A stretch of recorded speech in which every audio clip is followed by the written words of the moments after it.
The Academy Award-winning film Schindler's List tells the story of a German industrialist who saved hundreds of Jewish workers from the Nazi death camps. As improbable as it seems, a man from Nebraska also saved hundreds of Jewish lives. He grew up near Homer, Nebraska, where in the 1880s he rode his horse to a one-room school. In the 1920s and 30s, he rose to prominence as president of the New School in New York City. He used his influence there to rescue almost 200 European scholars. If Nebraska needed their own person called Schindler, this is the man who made a similar achievement, and it is nothing short of remarkable. But it wasn't easy. He had many critics, some from his own university. People who were saying, "Don't do this, Alvin. I mean, come on. This is not our mission to bring German Jewish intellectuals over here and create something different. That's not how we started out." I believe what he did was the bravest act of any university president in the entire history of American education. Our hero's name is Alvin Johnson. He is the newest inductee into the Nebraska Hall of Fame. Have you ever heard of Alvin Johnson? No. Alvin Johnson, no. No. No, I haven't. No. I've never heard of Alvin Johnson. Never. The baseball player, right?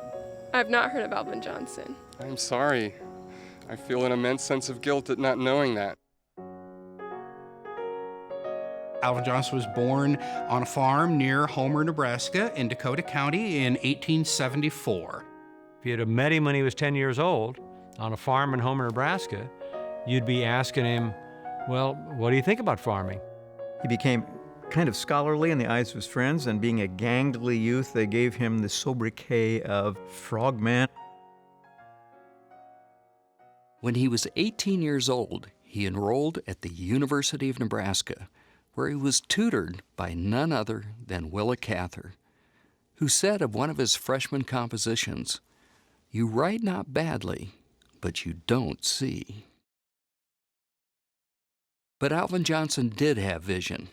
After graduating from Nebraska and getting a PhD from Columbia, he rose to become one of the founders and finally the president of the New School for Social Research in New York City. Among the things that he carried over into the creation of the New School was the belief that the intellectual activity had to connect to life. You had to get civically engaged.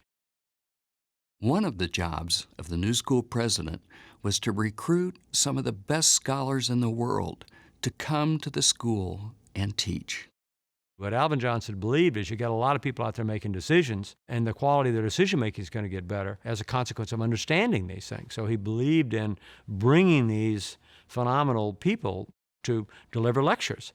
And people who were already educated could sit in the audience and say, "Oh my God, I never thought of that before." All three of us are. Jump on, Jerry. Ready? You ready? Great. Your phone calling.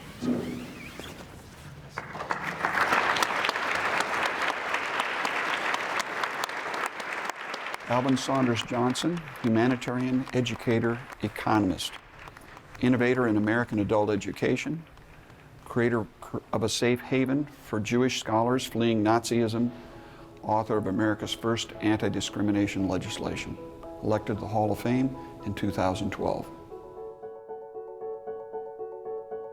I have seen 3 or 4 of the very few photographs that were ever taken of Dr. Johnson. And it was a challenge for the sculptor to create an image that was a great likeness with very, very scant information. And I think the physical representation of him here is appropriate to his greatness. I think it's really important in trying to capture the essence of someone is to use the bust and use things in that bust as symbols to represent their accomplishments. I thought his hands were very important. His grandson I was talking to yesterday, he's like, I hung out with Alvin for a summer. He's like, he had the biggest hands, he was a farmer.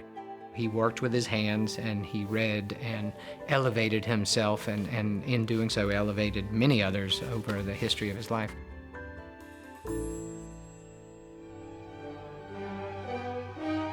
Adolf Hitler came to power in Germany in 1933. Within months, every Jewish professor in Germany was fired. By the end of 1933, the first concentration camp was built. It was called Dachau. Soon it was illegal for Jews to hold any government job. With remarkable foresight, Alvin Johnson saw what was coming. At the New School in 1933, he created a graduate school called the University in Exile. It was a way to bring scholars into the United States from Germany. Just how difficult these individual rescues were can be seen in the escape route of Polish scholar Dr. Alexander Turin. Dr. Turin made his way from Poland to the Black Sea, where he took a small boat to Istanbul, then another boat to Smyrna, where he was joined by his wife and son. Together, they proceeded by train to Baghdad, and then flew to Karachi, and finally got to Bombay, where they boarded the ship, the President Roosevelt, and by way of Cape of Good Hope, made it to New York City. In addition to saving lives, Johnson's dramatic rescues brought a new generation of gifted educators to America whose teaching impacted thousands of students. Is that worth being in the Hall of Fame? Oh, absolutely. And when you look at the talent and the intellectual power that came over to this country as a result of people like that, absolutely worthy of the Nebraska Hall of Fame, and obviously much more than a baseball player.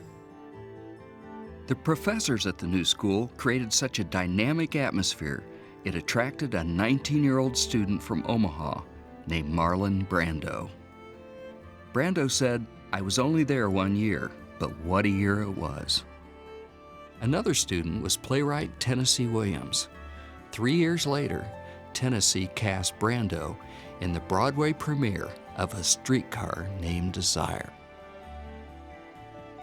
In his autobiography, Alvin Johnson was so modest that Brando and Williams weren't even mentioned.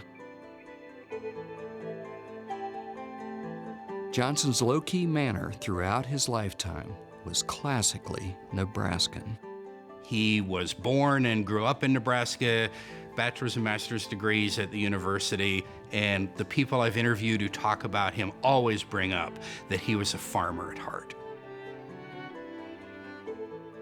He never lost his Nebraskan-ness.